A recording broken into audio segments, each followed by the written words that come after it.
Good, happy Saturday evening, April 16, 2022. I'm Riley King. Welcome to this Saturday evening edition of the Riley King Newscast, right here on the Riley King Network.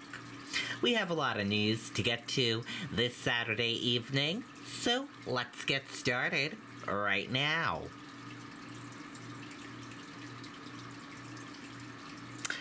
First up, New Hampshire firefighters help fight fire in Lawrence, Massachusetts. Let's take a listen to that video from WMUR News 9. Your property demands equipment with more reliability built in. Kubota equipment is ready to get the job done right. Bring home the Kubota L2501 tractor for 0 down, 0% APR for up to 60 months. Where destiny's second to none, MD. More than a dozen families are displaced after a massive fire ripped through several homes in Lawrence, Massachusetts. Investigators believe the 7-alarm blaze started on the back porch of one of the homes around 10 o'clock last night. No one was hurt. Officials say 5 three-decker houses suffered damage. The heat from the blaze melted the siding on several other houses. 16 families were taken to a shelter at a local senior center. Okay, and there you go on that video and that report.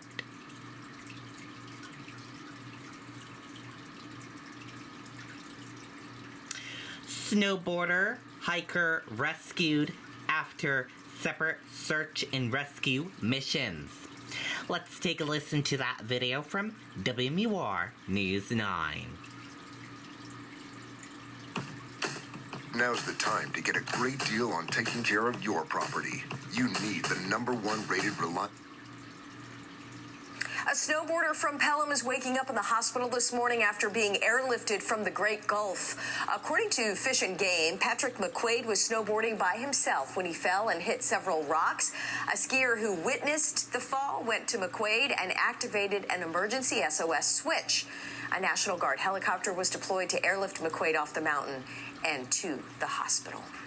A Goffstown man is recovering after he hurt his leg while hiking Mount Eisenhower. Fish and Game officials say the hiker was unable to put weight on his leg after he slipped on wet rocks. More than 30 rescuers hiked 4 miles to reach him.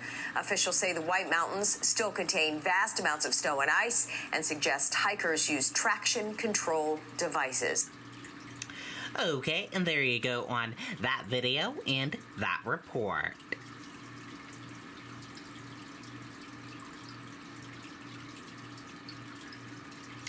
Lawyer for Pamela Smart files petition at New Hampshire Supreme Court. Let's take a listen to that video from WMUR News 9. Now's the time to get a great deal on taking care of your property. You need the #1 rated. Pamela Smart is making another push for a chance at freedom. Last month, the New Hampshire Executive Council unanimously denied her third request for a commutation hearing, saying there was no evidence to warrant one. Smart filed that petition last August, saying at the time she had finally accepted her role in the 1990 killing of her husband, Greg, and poses no risk to society. But now, Smart's attorney is asking the state Supreme Court to weigh in, claiming that the Executive Council's refusal to even consider her petition for commutation violates Article 18 of the state's constitution. He also asked the court order the governor and council to accept resubmission of that third petition and schedule a hearing. In a statement to News 9, a spokesperson for Smart said in part, the Executive Council's ruling deprives her of the chance to explain her qualifications for sentence reduction and the due process recognized by the New Hampshire Supreme Court. It went on to say she was never given the opportunity to show rehabilitation after 32 years of incarceration and that her return to the community would pose no threat upon release. Smart is currently serving a life sentence without the possibility of parole after a jury convicted her in 1991 for orchestrating and being an accomplice in the murder of her husband, Greg. And the Attorney General's office tells News 9 tonight that they have received Smart's filing, but that they cannot comment on the pending litigation. But in response to Smart's earlier hearing request, they voted to deny that. We're live in Concord tonight. Scott Cote, WMUR News 9. Okay, and there you go on that video and that report.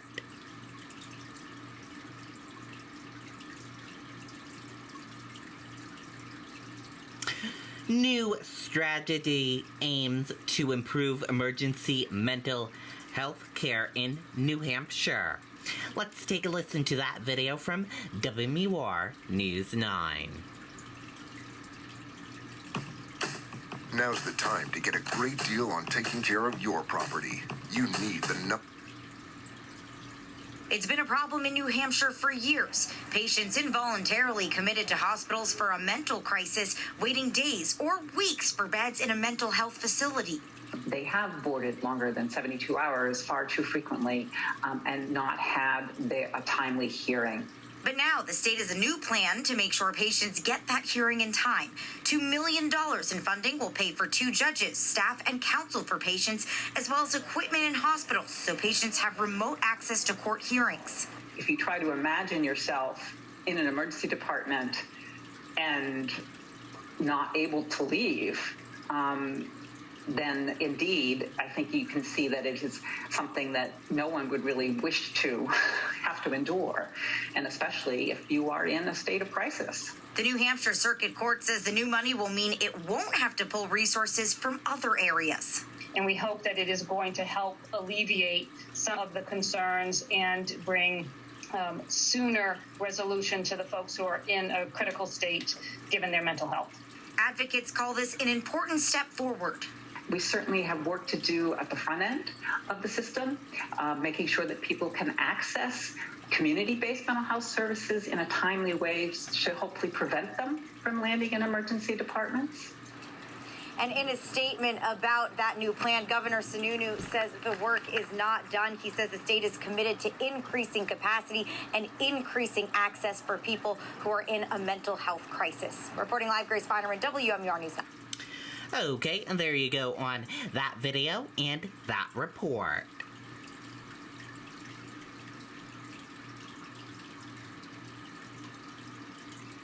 Rochester middle school teacher let go after investigation reveals improper credentials. Let's take a listen to that video from WMUR News 9. If you're a contractor, Beltate's Building Supply wants to be your first choice for lumber and building products. Our contractor sales team can expedite orders for timely delivery right to your job site with our huge 50-vehicle delivery fleet. Visit us at beltates.com or any of our 9 locations. The Rochester School District is sharing findings of an administrative review. It was launched after the superintendent became aware of cell phone video circulating on social media of an incident at the middle school on January 31st. According to the review, it captures a teacher demanding that a student give him their cell phone. He can be seen screaming at the student, getting close to the student's face, shoving a chair, and slamming open a classroom door. The investigation carried out by an independent firm determined that while he otherwise had good reviews, the employee violated both district and state rules governing teacher-student conduct, but also that the middle school administration didn't adhere to the disciplinary process of teachers. And it revealed that while the teacher was certified to teach in Hawaii, the 2 states don't have a reciprocity agreement, that the district sent him an email about that in October but didn't follow up. The reviewer says the failure to do so is evidence that there's a lack of proper procedure to ensure all Rochester school teachers are properly certified. Well, that teacher is no longer with the district, and a review of all certifications has been done. The superintendent says the district is committed to correcting any shortcomings in the hiring process and improving and more thoroughly defining its policies and procedures. We're live in Portsmouth. Jennifer Crompton, WMUR News 9. Okay, and there you go on that video and that report.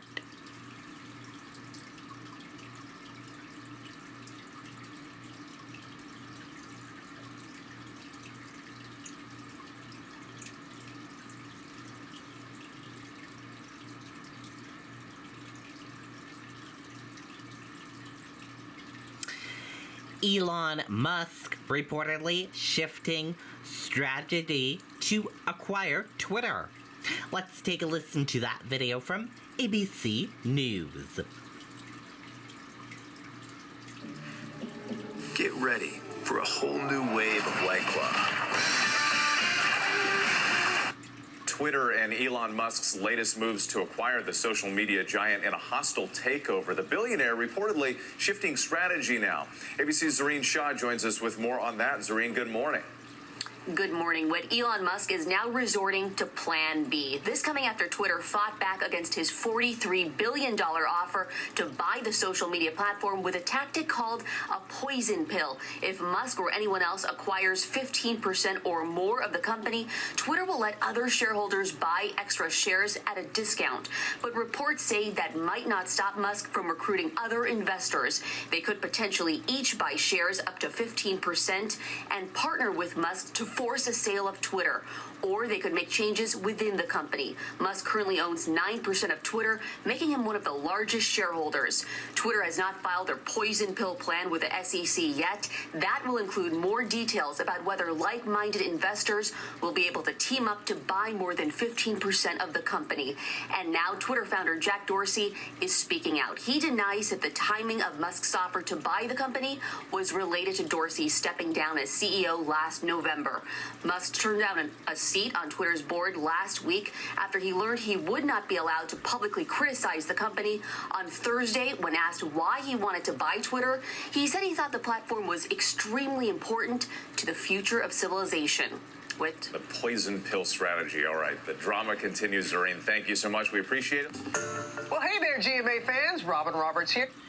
Okay, and there you go on that video and that report. And thank you for joining us for this Saturday evening edition of the Riley King Newscast, right here on the Riley King Network. I hope you all have a great evening, and I'll see you back here tomorrow for another newscast. Good night and goodbye, everyone. Thank you for tuning in and watching.